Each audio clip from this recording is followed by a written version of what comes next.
Bonjour à vous tous. Aujourd'hui, on a une nouvelle leçon.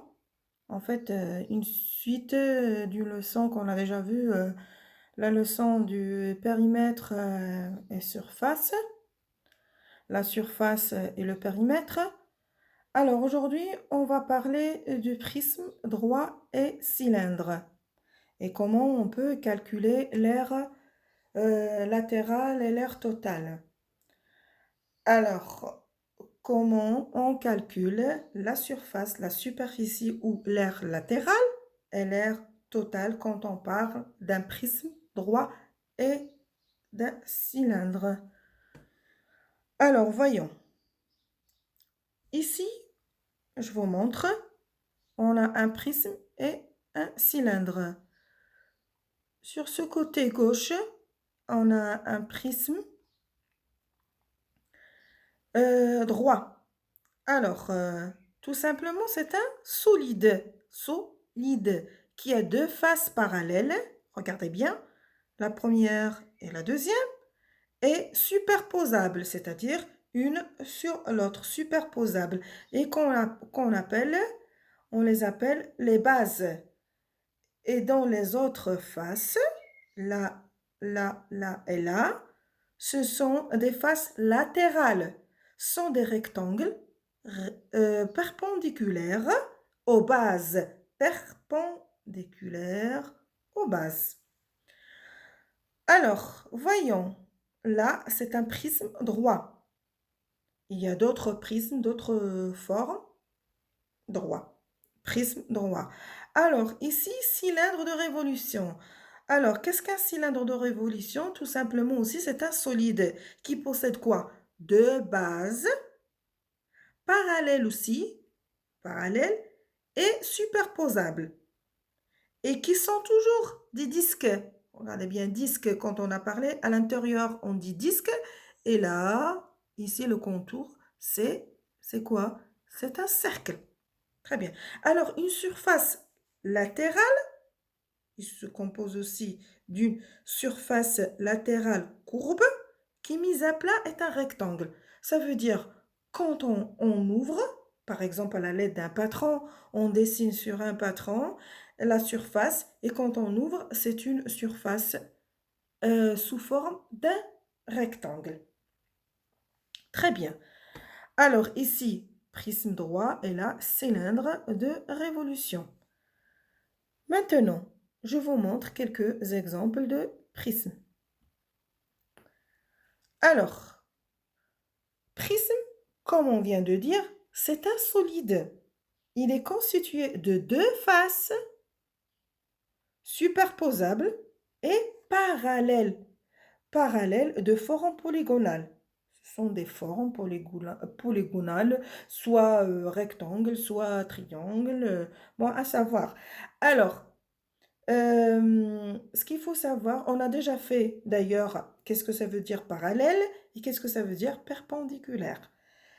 Alors, ces formes-là qu'on appelle, là en haut et en bas, qu'on appelle les bases.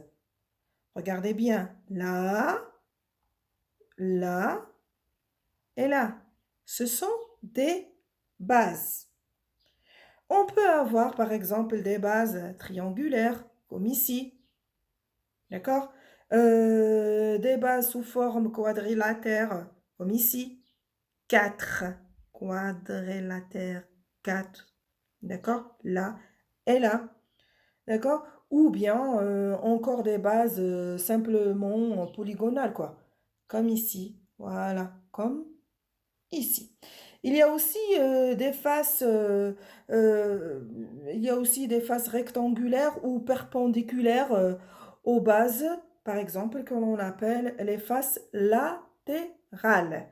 Regardez bien, ici, j'ai bien dit des faces rectangulaires, là, rectangulaires, ou perpendiculaires aux bases.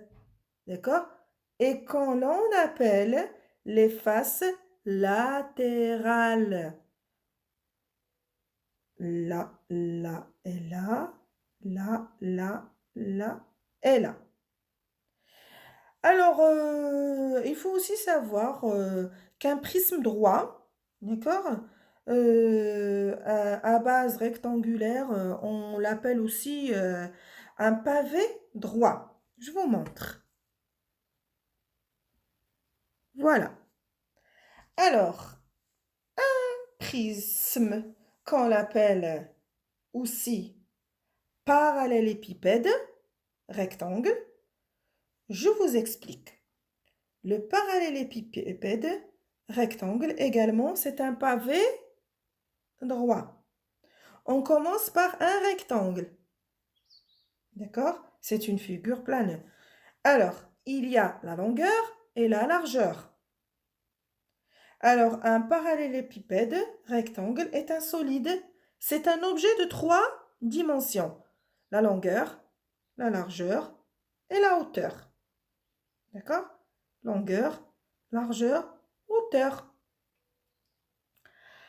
Après, on a aussi 12 arêtes. Les arêtes, regardez bien.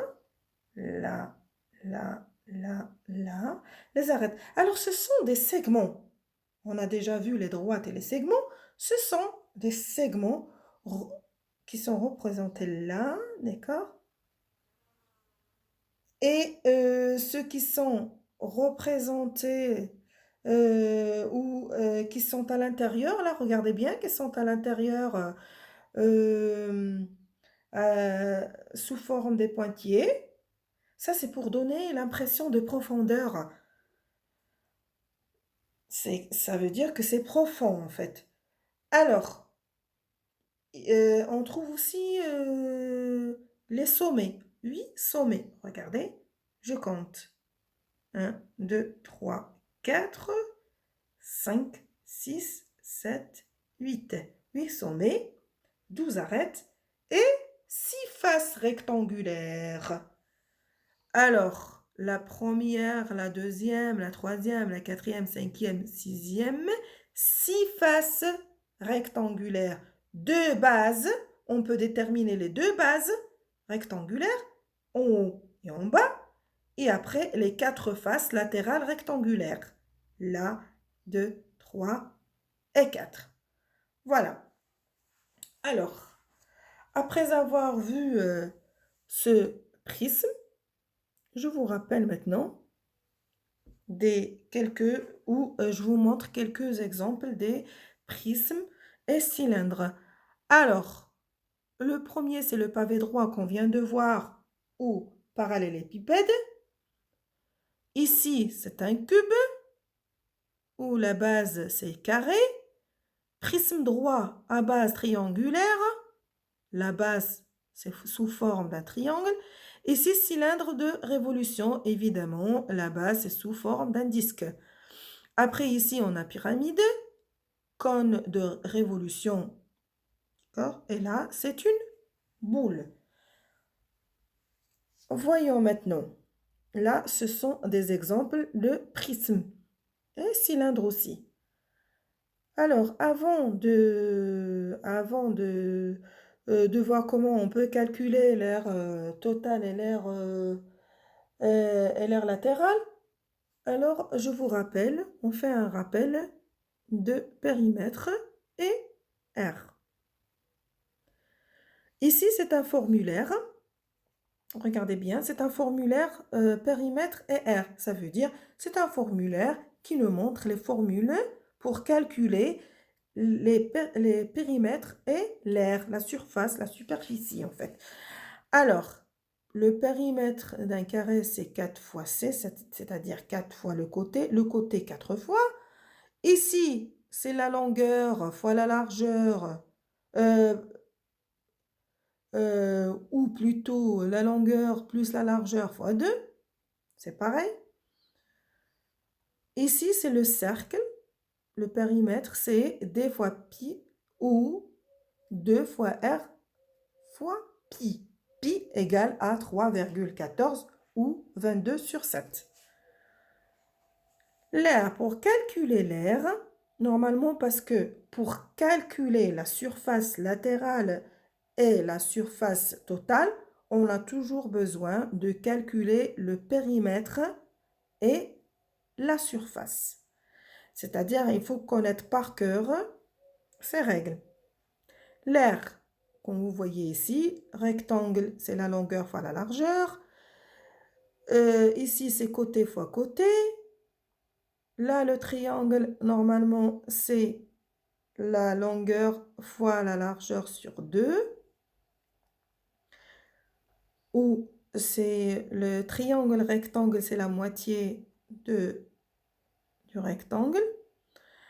Après, ici, on a la surface du triangle, c'est la base fois la hauteur sur 2. Ici, l'aire ou la surface, c'est normalement, c'est R fois R, rayon fois pi.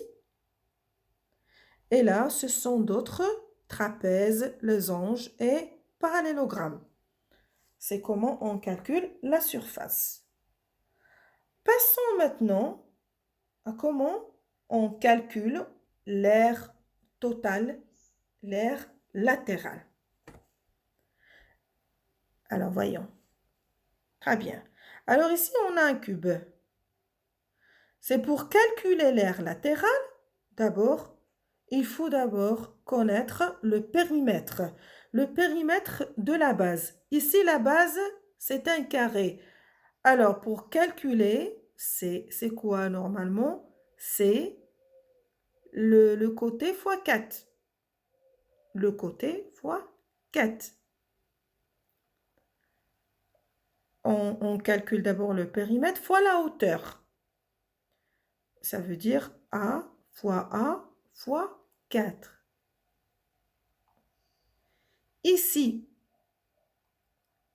on a, pour calculer la surface ou l'aire latérale d'un parallélépipède rectangle, il faut d'abord calculer en fait, le périmètre qui est la longueur plus la largeur fois 2 et après fois la hauteur. C'est ici.